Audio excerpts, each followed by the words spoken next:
میں مبلغ بنوں سنتوں کا، خوب چرچا کروں سنتوں کا، ہو کرم بہر خاک مدینہ۔ الحمدللہ رب العالمین والصلاة والسلام علی سید المرسلین، اما بعد فاعوذ باللہ من الشیطان الرجیم، بسم اللہ الرحمن الرحیم۔ پڑھیے الصلاة والسلام علیک یا رسول اللہ وعلی آلک واصحابک یا حبیب اللہ۔ الصلاة والسلام علیک یا نبی اللہ وعلی آلک واصحابک یا نور اللہ۔ نویت سنت الاعتکاف۔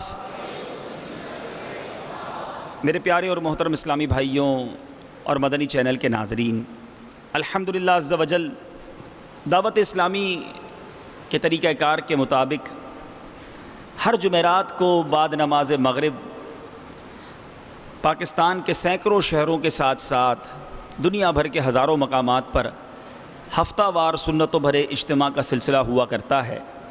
اسی سلسلے میں الحمدللہ آج مدنی چینل کے اسلامی بھائیوں کے ساتھ ہم دعوت اسلامی کے مدنی مرکز حیدرآباد باب الاسلام سندھ میں فیضان مدینہ میں موجود ہیں اور یہاں ہونے والے ہفتہ وار سنتوں بھرے اجتماع میں شریک ہیں۔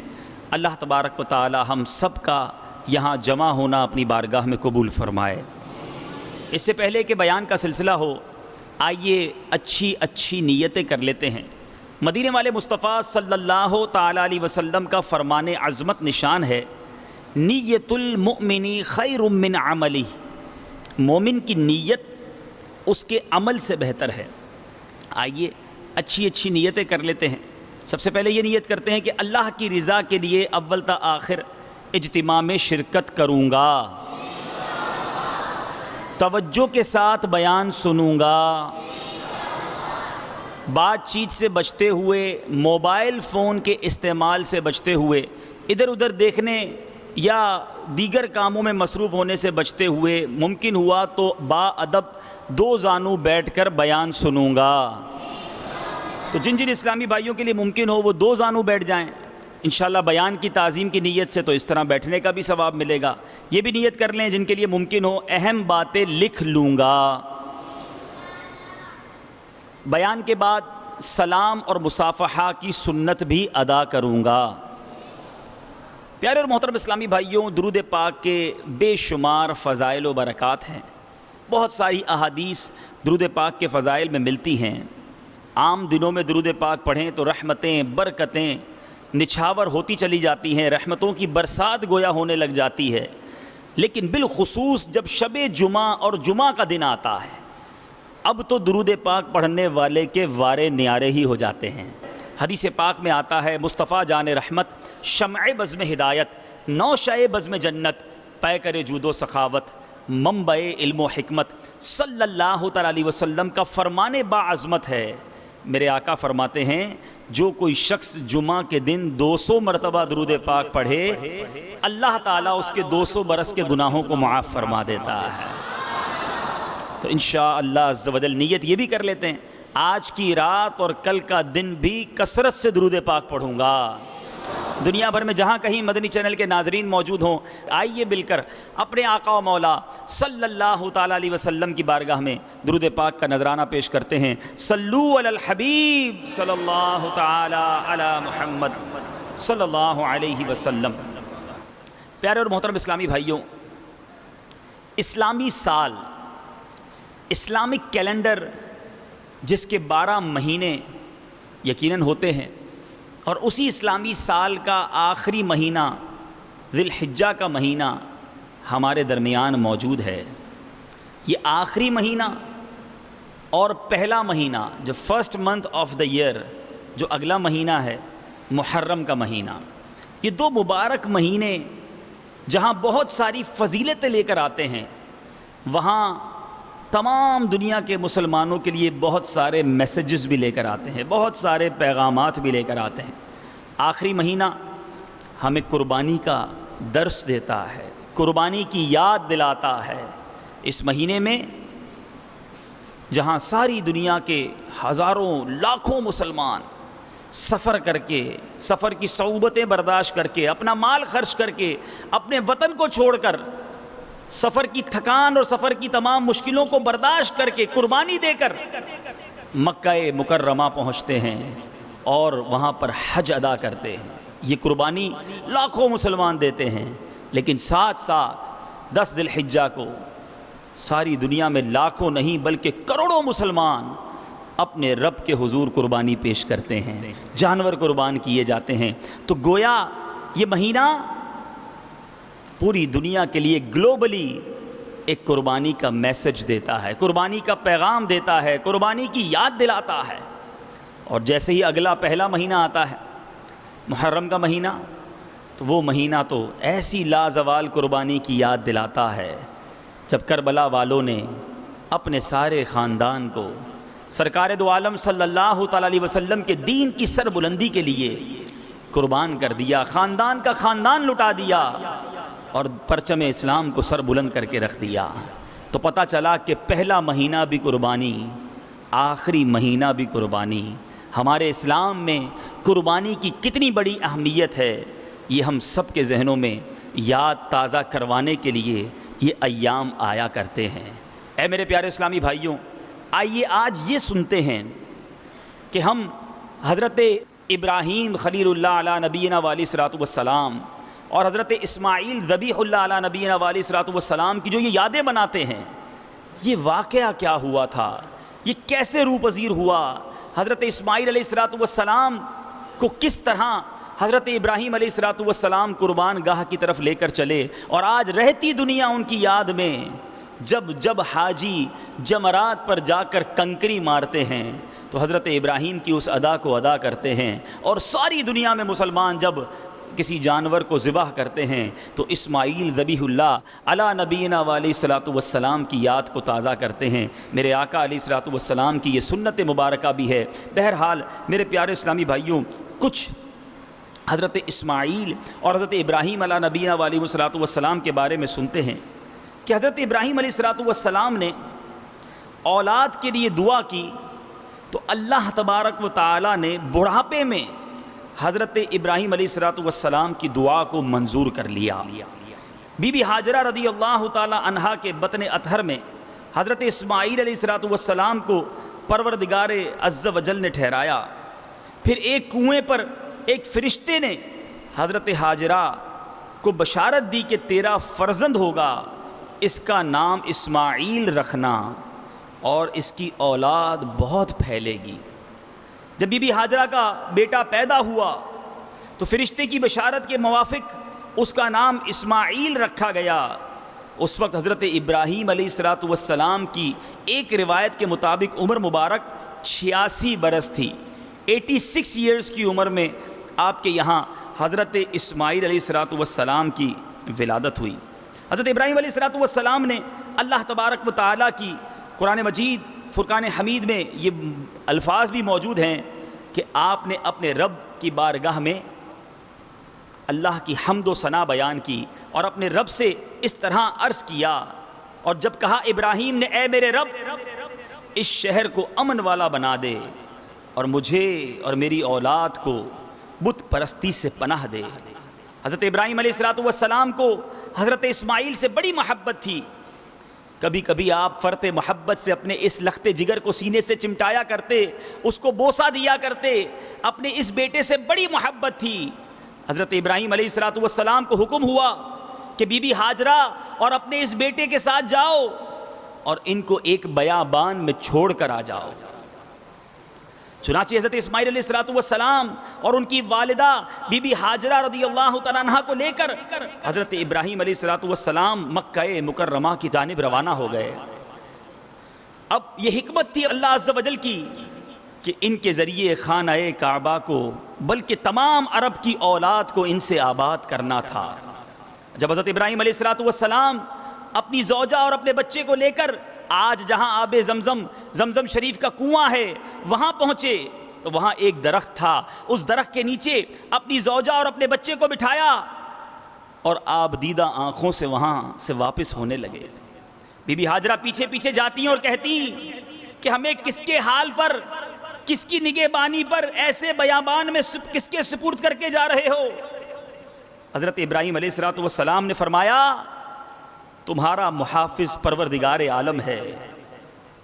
اے وہ اسلامی بہنوں جو مدنی چینل پر یہ سلسلہ دیکھ رہی ہیں، اے وہ اسلامی بھائیوں جو دنیاوی کاموں کے لیے تو گھر بار کو چھوڑنے کے لیے تیار ہو جاتے ہو، اپنی جابز کرنے کے لیے کئی سال کے لیے گھر سے دور جانے کے لیے تیار ہو جاتے ہیں، اور جب راہ خدا میں سنتوں کے مدنی قافلوں میں سفر کے لیے انہیں کہا جائے تو کہتے ہیں گھر والوں کا کیا ہوگا؟ گھر والے کہتے ہیں ہمیں کس کے حوالے کر کے جا رہے ہو؟ سنو سنو، آج تو شہر بھی ہے، گھر بھی ہے، مکان بھی ہے۔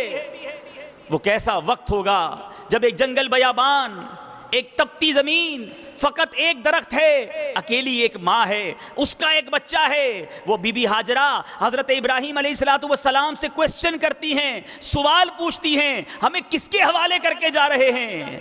اللہ کے اس برگزیدہ بندے اللہ کے خلیل علیہ السلام ارشاد فرماتے ہیں کہ تمہارا محافظ اللہ تبارک و تعالی ہے۔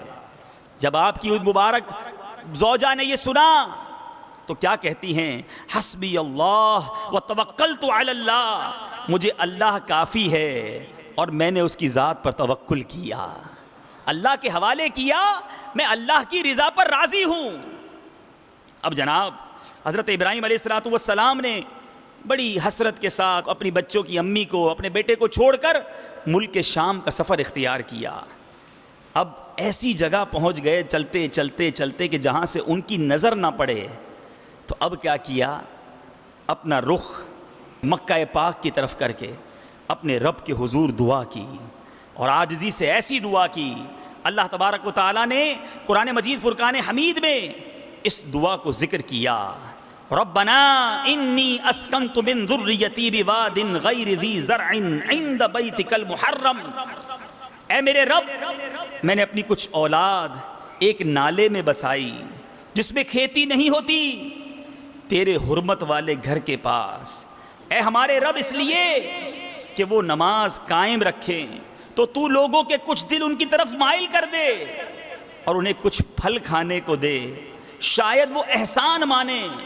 ربنا انک تعلم ما نخفی وما نعلن، اے ہمارے رب تو جانتا ہے جو ہم چھپاتے ہیں اور جو ظاہر کرتے، وما یخفى علی اللہ من شیء فی الارض ولا فی السماء، اور اللہ پر کچھ چھپا نہیں زمین میں نہ آسمان میں۔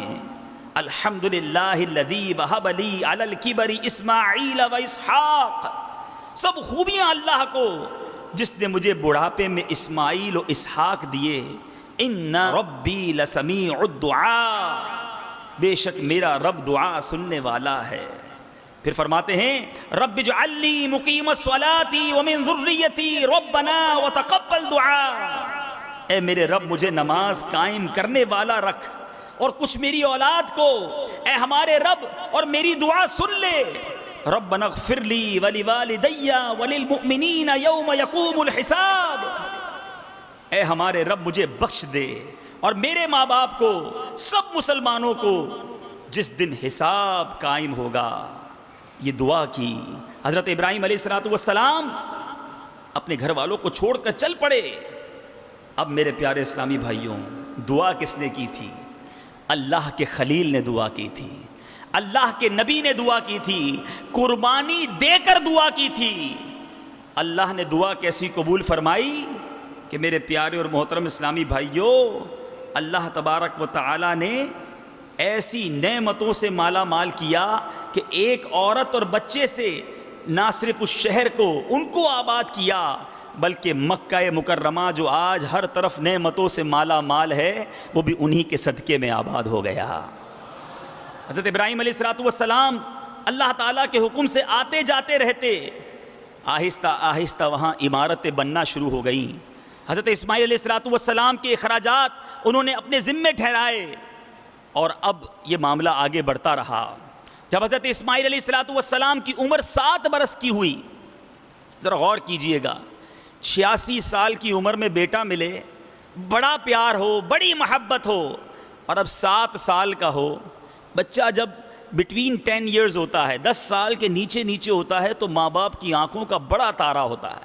تھوڑا بڑا ہو جاتا ہے تو ویسے ہی گھر میں نہیں ٹکتا آج کل کا بچہ، لیکن چھوٹا بچہ بہت زیادہ پیارا ہوتا ہے، بڑا پیار ہوتا ہے۔ 7 سال کی عمر ہے، اللہ تبارک و تعالیٰ کی طرف سے حضرت ابراہیم علیہ السلام کو خواب میں حکم ہوا، حکم ہوتا ہے کہ میری رضا کے لیے اپنی پیاری چیز قربان کر۔ حضرت ابراہیم علیہ السلام نے ذو الحجہ کی پہلی رات آپ نے یہ خواب دیکھا، ایک کہنے والا کہتا ہے اے خلیل اپنی پیاری چیز ذبح کر۔ جب بیدار ہوئے تو چند بکریاں ذبح کر دیں۔ دوسری رات ویسے ہی خواب دیکھا، صبح ہوئی تو چند گائیں قربان کر دیں۔ تیسری رات بھی وہی حکم ہوا، صبح چند اونٹ ذبح کر دیے۔ ہر رات یہی خواب دیکھتے اور آپ قربانیاں بڑھاتے جاتے۔ پھر 8ویں رات کو حکم ہوا کہ اللہ تبارک و تعالیٰ کی طرف سے یہ حکم ہے کہ اپنے بیٹے کو ذبح کرنا ہے، بیٹے کو ذبح کرنا ہے۔ 9ویں رات کو بھی یہی حکم دیا گیا۔ اب 10ویں رات آ گئی، یہی حالت دیکھی۔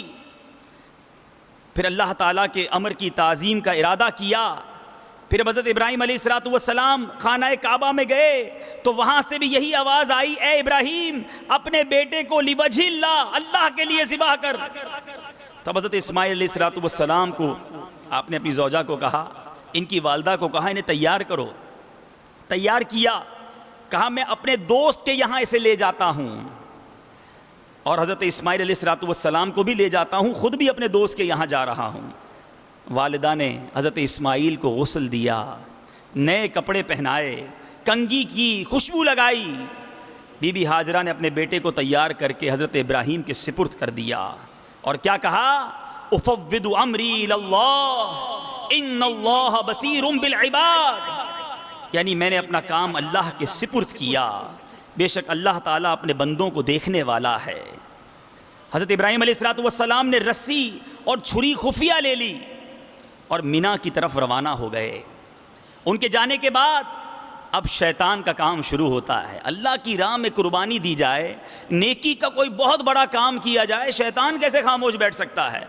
پہلے بی بی ہاجرہ کے پاس گیا، کہا پتہ ہے ابراہیم تمہارے بیٹے کو کہاں لے جا رہے ہیں؟ کہا وہ تو اپنے دوست کے پاس لے جا رہے ہیں۔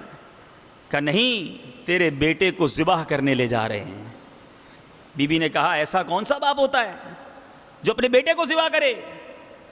اللہ کا خلیل ایسا کام کیسے کر سکتا ہے؟ شیطان نے جواب دیا تیری بات ٹھیک ہے، ایسا کوئی باپ نہیں ہوتا، لیکن چونکہ اللہ کا حکم ہوا ہے اس لیے حضرت ابراہیم یہ کر رہے ہیں۔ شیطان نے جواب دیا۔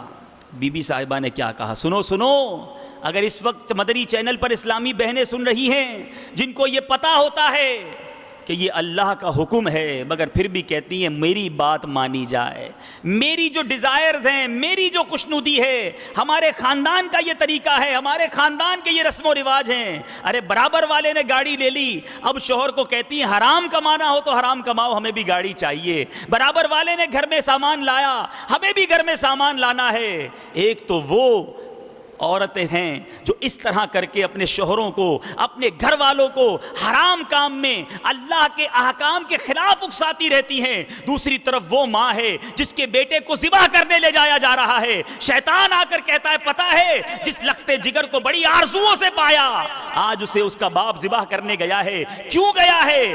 کہا اس لیے گیا ہے کہ اللہ کا حکم ہے۔ وہ ماں کیا کہتی ہے؟ کہتی ہے اگر اللہ کا حکم ہے تو میں دل و جان سے راضی ہوں۔ ارے ایک بیٹا کیا، اگر میرے 1000 بیٹے ہوں وہ سب کے سب اللہ کی راہ میں قربان کرنے کے لیے تیار ہوں۔ ارے یہ تھے ہمارے اسلاف، یہ دی ہیں قربانیاں انہوں نے۔ آج مائیں اپنے بچوں کو مسجدوں میں آنے سے روک رہی ہیں، آج مائیں اپنے بچوں کو سنتیں اپنانے سے روکتی ہیں، آج بہنیں اپنے بھائی کو امامہ پہننے سے روکتی ہیں۔ نہیں نہیں بھیا، مولوی بن جاؤ گے تو شادی نہیں ہوگی، آقا کی سنت پر عمل کر لو گے تو لوگ کیا کہیں گے؟ اور ایک وہ مائیں ہوتی تھیں، ایک وہ بہنیں ہوتی تھیں جو تیار کر کے اللہ کی راہ میں قربان کرنے بھیجتی۔ شیطان کا یہاں وار نہ چلا. اب یہ شیطان مایوس ہو کر کہاں گیا؟ اب حضرت اسماعیل کے پاس جاتا ہے. چھوٹی سی عمر ہے, ان کو وسوسے ڈالنا شروع کیے. حضرت اسماعیل کو کہا تمہیں ذبح کر رہے ہیں, تمہارے والد تمہیں جو لے جا رہے ہیں نا تمہیں ذبح کر دیں گے. کہا کیسے ذبح کریں گے؟ کہا اللہ کا حکم ہے اس لیے ذبح کریں گے. وہ پرورش دیکھیے, وہ بچہ دیکھیے, اللہ کے نبی ہیں. کہتے ہیں میری ایک جان ہے, اگر 1000 جانیں بھی ہوں تو خدا کی راہ میں قربان کرنے کے لیے تیار ہوں. ہم تو شعر پڑھتے ہیں نا, انہوں نے کر کے دکھایا. یہ ایک جان کیا ہے, اگر ہوں کروڑوں تیرے نام پر سب کو وارا کروں میں. کس طرح کی قربانی کی بات کی جائے, کیسی کیسی قربانیاں دی گئی ہیں. بہرحال اب سب سے نا امید ہو کر شیطان پہنچا حضرت ابراہیم علیہ السلام کے پاس. حضرت ابراہیم علیہ السلام نے پہچان لیا کہ یہ مردود شیطان ہے. آپ نے ڈھیلا اٹھا کر مارا, اسے کنکری ماری اور حکم کی تعمیل شروع کر دی. اللہ اللہ میرے پیارے اور محترم اسلامی بھائیوں, قرآن مجید فرقان حمید میں اس واقعے کو کس طرح قرآن بیان کرتا ہے. فَلَمَّا بَلَغَ مَعَهُ السَّعْيَ قَالَ يَا بُنَيَّ إِنِّي أَرَى فِي الْمَنَامِ أَنِّي أَذْبَحُكَ فَانظُرْ مَاذَا تَرَى. کیا کہا؟ پھر جب وہ اس کے ساتھ کام کے قابل ہو گیا, کہا اے میرے بیٹے میں نے خواب میں دیکھا ہے کہ میں تجھے ذبح کرتا ہوں. اپنے بیٹے کا ذہن بنا رہے ہیں, ایسا نہیں کہ یہ سارا کام بچے کو اندھیرے میں رکھ کے ہو رہا ہے. ڈائریکٹ بتا دیا کہ میں نے خواب میں دیکھا میں تجھے ذبح کرتا ہوں, اب تو دیکھ تیری کیا رائے ہے. بیٹے سے باپ پوچھ رہا ہے. کیا کہتے ہیں؟ کہا اے میرے باپ کیجئے جس بات کا آپ کو حکم ہوتا ہے, خدا نے چاہا تو قریب ہے کہ آپ مجھے صابر پائیں گے. فَلَمَّا أَسْلَمَ وَتَلَّهُ لِلْجَبِينِ, تو جب ان دونوں نے ہمارے حکم پر گردن رکھی, باپ نے بیٹے کو ماتھے کے بل لٹایا, اس وقت کا حال نہ پوچھ. وَنَادَيْنَاهُ أَن يَا إِبْرَاهِيمُ, اور ہم نے اسے ندا فرمائی کہ اے ابراہیم قد صدقت الرؤیا, بے شک تو نے خواب سچ کر دکھائی. اِنَّا كَذَلِكَ نَجْزِي الْمُحْسِنِينَ, ہم ایسا ہی صلہ دیتے ہیں نیکوں کو. ان هذا لهو البلاء المبین, بے شک یہ روشن جانچ تھی. وفدیناہ بذبح عظیم, اور ہم نے ایک بڑا ذبیحہ اس کے صدقے میں دے کر اسے بچا لیا. وترکنا علیہ فی الآخرین, اور ہم نے پچھلوں میں اس کی تعریف باقی رکھی. سلام علی ابراہیم, قرآن کیا کہتا ہے؟ سلام ہو ابراہیم پر. اللہ اللہ. اے میرے پیارے اسلامی بھائیوں, کیسی قربانی. اور اب کیا ہوا؟ باپ بھی راضی, بیٹا بھی راضی, ماں بھی اس قربانی کے لیے راضی. اور جب یہ قربانی کا وقت آیا تو پھر کیا ہوا؟ میرے پیارے اور محترم اسلامی کہتے ہیں کہ حضرت ابراہیم علیہ السلام کو اسماعیل علیہ السلام نے کیا کہا کہ چھری کو اچھی طرح تیز کر لیں, تاکہ چھری ایسی تیز ہو کہ ایک ہی باری میں اللہ کی راہ پر قربان ہو جاؤں. باپ نے بیٹے کو ذبح کرنے کے لیے چھری کو تیز کیا, اور جب حضرت اسماعیل علیہ السلام کے گلے پر زور سے کھینچی تو چھری نے ایک بال بھی نہ کاٹا. اسماعیل علیہ السلام کیا کہتے ہیں؟ بھائی بال نہیں کٹا تو خوش ہونا چاہیے. کہتے ہیں دوبارہ کیجئے, جلدی کیجئے, اللہ کے حکم عدولی نہ ہو جائے. حضرت ابراہیم علیہ السلام نے پھر چھری تیز کی, پھر بھی کوئی بال نہ کٹا. حضرت ابراہیم علیہ السلام نے چھری کو پتھر پر مارا, چھری کو اللہ تعالیٰ نے بولنے کی طاقت دے دی. چھری نے کہا اے ابراہیم میں تیرا حکم مانوں یا تیرے رب کا حکم مانوں؟ تم کاٹنا چاہتے ہو, وہ بچانا چاہتا ہے. بہرحال اب کیا ہوا؟ حضرت جبرائیل جنت سے ایک دمبا لے کر آئے اور کہا, پھر پہاڑ سے اللہ اکبر کی آواز آئی تو خلیل اللہ نے کہا, پھر حضرت اسماعیل نے بھی تکبیر کہی. اب یہ تکبیریں پچھلوں پر واجب ہو گئی ہیں. بہرحال میرے پیارے اور محترم اسلامی بھائیوں, اس دمبے کو ذبح کیا گیا. وہ دمبا کیسا تھا؟ ابن عباس فرماتے ہیں کہ یہ دمبا 40 سال تک جنت میں چرتا رہا, اور حضرت جبرائیل پہاڑ سے لے کر اتر آئے اور کہا کہ بیٹے کے بدلے میں اس کو ذبح کر دے۔ اے میرے پیارے اور محترم اسلامی بھائیوں، یہ ایک قربانی کی داستان ہمیں کیا کیا سبق دے کر چلی گئی۔ کیا ہمارے بچوں کی تربیت ہم نے ایسی کی ہے کہ جب اللہ کا حکم سامنے آ جائے تو اس وقت ہمارے بچے اللہ کے حکم کو ماننے میں لگ جائیں؟ کیا ہم نے اپنے گھر والوں کی ایسی تربیت کی کہ جب یہ معلوم ہو جائے کہ اس بات کا رب نے منع کیا ہے تو گھر والے اس کام سے رک جائیں؟ ارے گھر والوں کی، بچوں کی تربیت تو جب کرتے نا جب ہمارا بھی یہ ذہن ہوتا۔ ہم خود کون سا گناہوں سے بچتے ہیں؟ اللہ کے فرامین ایک طرف ہوں، دوسری طرف نفس کے تقاضے ہوں، دوسری طرف دل للچا رہا ہو، تو بندہ کہتا ہے یار کر لو، بعد میں توبہ کر لیں گے۔ معاذ اللہ، گناہ کرنے کے لیے تیار ہو جاتا ہے، تو پھر اس کے بچے، اس کے گھر والے کیسے نیک بنیں گے؟ یہ کیسا گھرانہ تھا کہ جب بیوی بچوں کو بیابان میں چھوڑا، اللہ کے نام پر چھوڑا، وہ صبر کے ساتھ رہنے کے لیے تیار ہو گئے، اور جب بچے کو ذبح کرنے کا حکم دیا، جب زوجہ بھی راضی ہے اور جو جس کو ذبح کرنا ہے وہ بھی راضی ہے، وہ باپ بھی خوش ہے، رب نے کیا فرمایا؟ سلام علی ابراہیم۔ حضرت ابراہیم کے لیے وہ تعریفی کلمات قرآن بیان کرتا ہے جو آج دنیا میں صبح قیامت تک جب جب قرآن کی تلاوت کی جاتی رہے گی حضرت ابراہیم پر سلام بھیجا جاتا رہے گا۔ بہرحال میرے پیارے اور محترم اسلامی بھائیوں، اب یہاں ایک بڑی اہم بات بتاتا چلوں، یہ یاد رہے کہ ایسا نہیں کہ اگر ہم میں سے کسی کو خواب میں حکم مل جائے کہ بچے کو ذبح کر دو تو ہم صبح اٹھیں بچے کو لے کے نکل جائیں۔ یہ بات بڑی اہم ہے اور نوٹ کر لیجئے، ہم امت ہیں، ہمارے جو خواب ہیں یہ حجت نہیں، نبیوں کے خواب جو ہوتے ہیں وہ حکم ہوتا ہے، وحی ہوتی ہے، وہ کنفرم ہوتے ہیں۔ ہمارا یہ کام نہیں کہ ہم ایسا کام کرنے لگ جائیں جس کا خواب میں ہمیں حکم دیا جائے۔ تو یہ بہت اہم بات تھی جو یہاں کہنا ضروری تھا۔ بہرحال پھر ہم آتے ہیں آج کے دور میں جو یاد منائی جاتی ہے، قربانی کی جاتی ہے۔ ایک تو ہمیں یہ کانسیپٹ کلیئر ہونا چاہیے کہ یہ قربانی کس یاد میں، کس سینیریو میں، کیا ایسا عظیم واقعہ ہوا تھا جس کی یاد میں آج رہتی دنیا قربانی کرتی ہے، اور اس کے فضائل کیسے مدینے والے مصطفیٰ صلی اللہ تعالیٰ علیہ وسلم کی حدیثیں حدیث کی کتابوں میں جگمگا رہی ہیں، جو قربانی کرنے والوں کی دل جوئی بھی کرتی نظر آتی ہیں اور قربانی کی ترغیب دلاتی بھی نظر آتی ہیں۔ میرے آقا فرماتے ہیں قربانی کرنے والے کو قربانی کے جانور کے ہر بال کے بدلے میں ایک نیکی ملتی ہے۔ کبھی اپنے سر کے بال کاؤنٹ کیے ہم اپنے سر کے بال کاؤنٹ نہیں کر سکتے، گن نہیں سکتے، تو جانور کے جسم پہ کتنے بال ہوتے ہیں؟ تو ان گنت نیکیاں، خوش نصیب ہیں وہ لوگ جو قربانی کرتے ہیں۔ مصطفیٰ صلی اللہ علیہ وسلم فرماتے ہیں جس نے خوش دلی سے طالب ثواب ہو کر قربانی کی تو وہ آتش جہنم سے حجاب یعنی روک ہو جائے گی، یہ قربانی جہنم کے عذاب سے بچا لے گی۔ دو کنڈیشنز ہیں لیکن اس حدیث پاک میں، خوش دلی اور طلب ثواب۔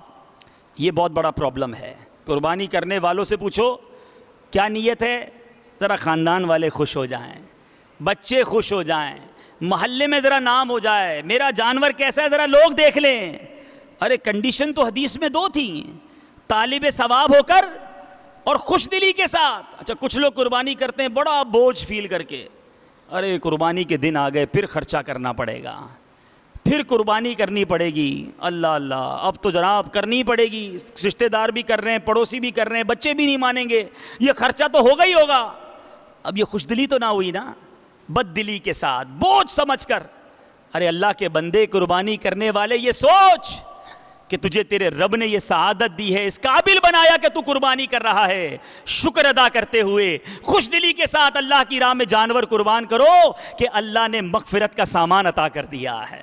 تو قربانی خوش دلی کے ساتھ کرنی ہے، طالب ثواب ہو کر کرنی ہے۔ میرے آقا علیہ الصلوۃ والسلام فرماتے ہیں اپنی مبارک بیٹی کو کیا سکھا رہے ہیں؟ اے فاطمہ رضی اللہ تعالی عنہا، اپنی قربانی کے پاس موجود رہو، کیونکہ اس کے خون کا پہلا قطرہ گرنے سے پہلے تمہارے سارے گناہ معاف کر دیے جائیں گے۔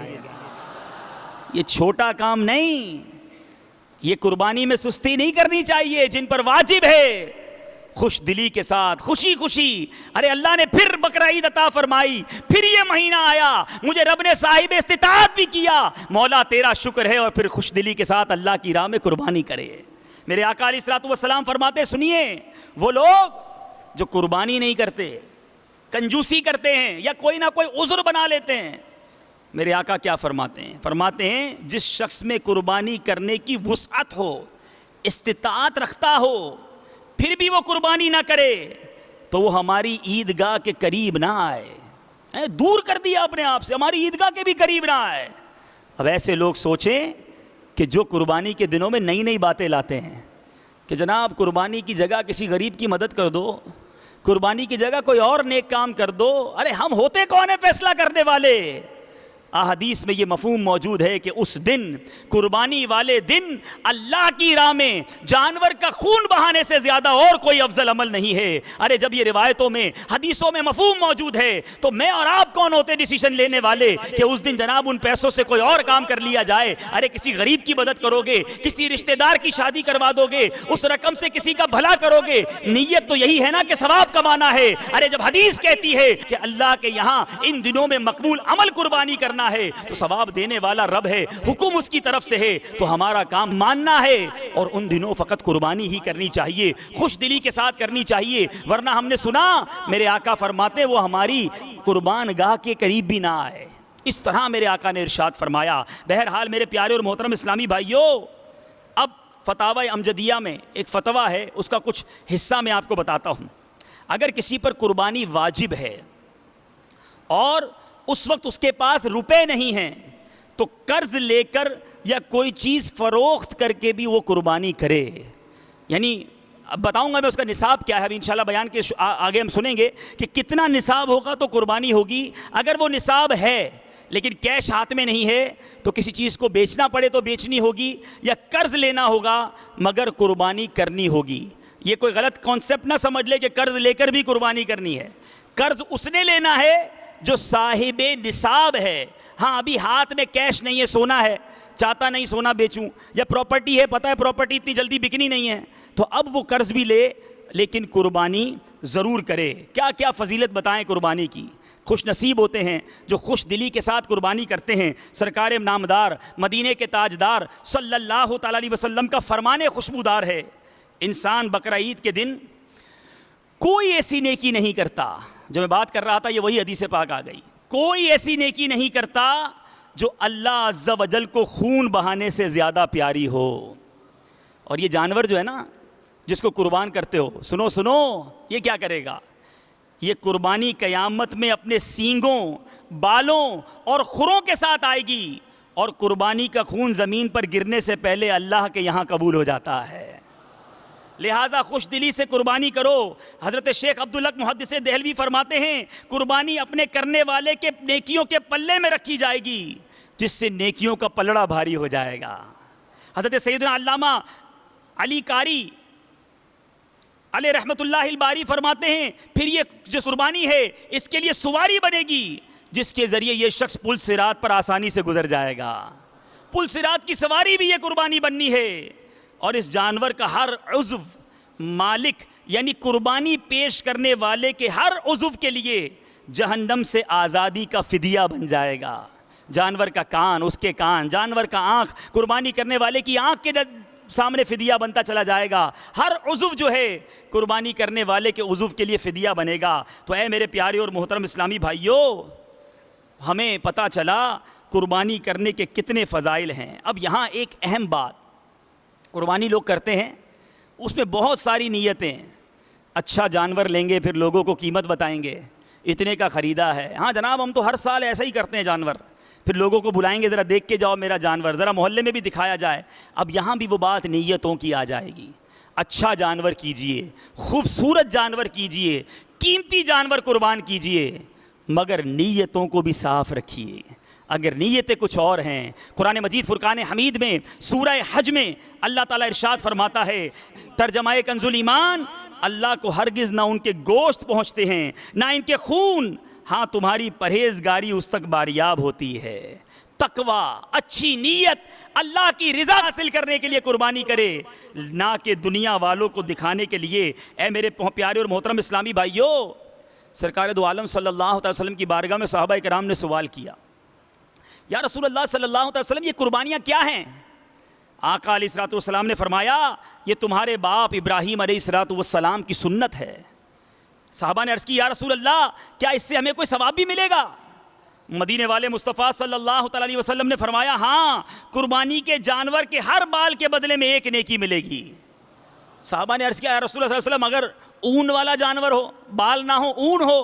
تو میرے آقا نے فرمایا اون والا جانور ہو تو اون کے ہر بال کے بدلے میں بھی ایک نیکی ملے گی۔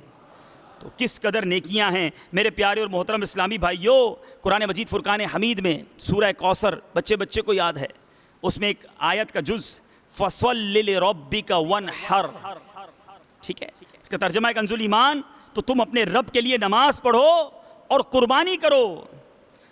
فخر الملہ والدین امام فخر الدین رازی علیہ رحمۃ اللہ الباری اس آیت مبارکہ کے تحت لکھتے ہیں کہ احناف نے اس آیت مبارکہ سے قربانی کے وجوب کا استدلال فرمایا ہے، اور تفسیر خازن میں ہے کہ لوگ غیر اللہ کے لیے نماز پڑھتے تھے اور غیر اللہ کے نام کی قربانی کرتے تھے۔ اللہ تعالیٰ نے اپنے نبی صلی اللہ تعالیٰ علیہ وسلم کو اپنے لیے نماز پڑھنے اور بنیت تقرب قربانی کرنے کا حکم ارشاد فرمایا۔ اسی طرح میرے پیارے اور محترم اسلامی بھائیوں، اس آیت مبارکہ کے تحت ایک قول یہ بھی لیا گیا ہے فَصَلِّ لِرَبِّكَ میں جس نماز کا حکم دیا ہے اس سے مراد نماز عید ہے، اور ونحر میں نہر سے مراد قربانی ہے۔ بہرحال میرے پیارے اور محترم اسلامی بھائیوں، میرے آقا مدینے والے مصطفیٰ صلی اللہ تعالیٰ علیہ وسلم کی سنت مبارکہ، اور جب میرے آقا قربانی کرتے، آئیے اب مدینے والے آقا جب قربانی کرتے اس کا بھی کچھ حال سنتے ہیں، آقا کی کیا ادا ہوتی وہ بھی سنتے ہیں اور جھومتے ہیں۔ درود پاک پڑھ لیں، صلو علی الحبیب صلی اللہ تعالیٰ علی محمد صلی اللہ علیہ وسلم۔ میرے آقا مدینے والے مصطفیٰ صلی اللہ تعالیٰ علیہ وسلم جب قربانی کرتے تو کیا دعا پڑھتے؟ اللہ اللہ، یہ دعا ہمیں بھی پڑھنی ہے، کتابوں میں موجود ہے۔ امیر اہل سنت کا بڑا ہی پیارا رسالہ ابلغ گھوڑے سوار، اس میں بھی یہ دعا موجود ہے۔ دعا کتنی پیاری، ترجمہ کتنا پیارا۔ میرے آقا علیہ الصلوۃ والسلام فرماتے ہیں میں نے اپنے منہ اس کی طرف کیا جس نے آسمان و زمین بنائے، ایک اسی کا ہو کر، اور میں مشرکوں میں نہیں۔ پھر آگے کیا فرمایا؟ بے شک میری نماز، میری قربانیاں اور میرا جینا اور میرا مرنا سب اللہ کے لیے ہے جو رب سارے جہان کا۔ کیسا پیارا انداز، یہ قرآن میں موجود ہے۔ میرا سب کچھ اپنے رب کے لیے ہے، پھر اس کا کوئی شریک نہیں، مجھے یہی حکم ہے اور میں مسلمانوں میں ہوں۔ بہرحال میرے پیارے اور محترم اسلامی بھائیوں، نبی پاک صلی اللہ تعالیٰ علیہ وسلم جب قربانی کرتے تو اور کیا کرتے؟ اللہ اللہ۔ میرے آقا علیہ الصلوۃ والسلام جب قربانی کرتے تو یہ الفاظ زبان مبارک پر ہوا کرتے، اے اللہ یہ ایک میری طرف سے ہے، دوسرا جو ہے میرے اس امتی کی طرف سے قبول فرما لے جو قربانی نہ کر سکتا ہو۔ نبی پاک قربانی کرتے تو اپنے ان امتیوں کو یاد رکھتے کہ مولا جو قربانی نہیں کر سکتے ان کی طرف سے بھی قربانی قبول فرما لے۔ ایک اور روایت میں ہے میرے آقا فرماتے اے اللہ عز و جل اسے محمد صلی اللہ تعالیٰ علیہ وسلم اور آل محمد اور امت محمد کی طرف سے قبول فرما لے۔ اللہ اللہ، میرے آقا کتنے شفیق، کیسے مہربان۔ اے امتیوں دیکھو دیکھو، تمہارے نبی تمہیں کہیں بھی نہ بھولے۔ اور آج ہمارا کیا حال ہے، ہم اپنے آقا کو کتنا یاد کرتے ہیں۔ آقا کے کس کس احسان کی بات کی جائے، دنیا میں تشریف لائے، سجدہ کرتے ہیں، اپنی امت کو یاد کرتے ہیں۔ معراج کی شب رب کے پاس جائیں، اپنی امت کو یاد کرتے ہیں۔ قربانی کریں، اپنی امت کو یاد کرتے ہیں۔ دنیا سے پردہ فرمائیں، قبر انور میں اتارا جائے، اپنی امت کو یاد فرماتے ہیں۔ علماء فرماتے ہیں، روایتوں میں موجود ہے، آج بھی مدینہ منورہ میں روضہ اقدس کے اندر میرے آقا اپنی امت کو یاد فرما رہے ہیں۔ اور یہ امت، یہ آقا کے غلام کیا آقا کو یاد رکھے ہوئے، کیا نبی کی سنتیں یاد ہیں، کیا آقا کے فرامین یاد ہیں؟ ارے جو نبی امت سے اتنا پیار کرتے ہوں ان کو تو ہر دم یاد کرنا چاہیے۔ اعلیٰ حضرت مجدد دین و ملت پروانہ شمع رسالت ہمیں یہی تو درس دے رہے ہیں۔ کیا لکھتے ہیں؟ ان کے در پر جیسے ہو مٹ جائیے ناتوانوں، کچھ تو ہمت کیجئے ناتوانوں، کچھ تو ہمت کیجئے۔ ڈوب کر یادیں لبے شاداب میں آب کوثر کی صباحت کیجئے، آب کوثر کی صباحت کیجئے، ان کے در پر بیٹھئے بن کر فقیر، بے نواں فکر ثروت کیجئے، بے نواں فکر ثروت۔ اور آقا کا حسن کیسا؟ اعلیٰ حضرت کیا لکھتے ہیں؟ جس کا حسن اللہ کو بھی بھا گیا، ایسے پیارے سے محبت کیجئے، ایسے پیارے سے محبت کیجئے، اور نعرہ کیجئے یا رسول اللہ کا، مفلسوں سامان دولت کیجئے، مفلسوں سامان دولت کیجئے۔ اور آقا کے احسان دیکھو، آپ ہم سے بڑھ کے ہم پر مہربان، ہم کریں جرم آپ رحمت کیجئے، ہم کریں جرم آپ رحمت کیجئے۔ اور وہ آقا جو ہمیں کہیں نہ بھولے، آج بھی یاد رکھے ہوئے ہیں۔ اے آقا کے امتیوں، اس نبی کی یاد کو اپنا وظیفہ بنا لو۔ اعلیٰ حضرت یاد دلا رہے ہیں، جو نہ بھولا ہمیں غریبوں کو رضا، یاد اس کی اپنی عادت کیجئے، یاد اس کی اپنی عادت کیجئے، نار سے بچنے کی صورت کیجئے، حرز جان ذکر شفاعت کیجئے۔ صلو علی الحبیب۔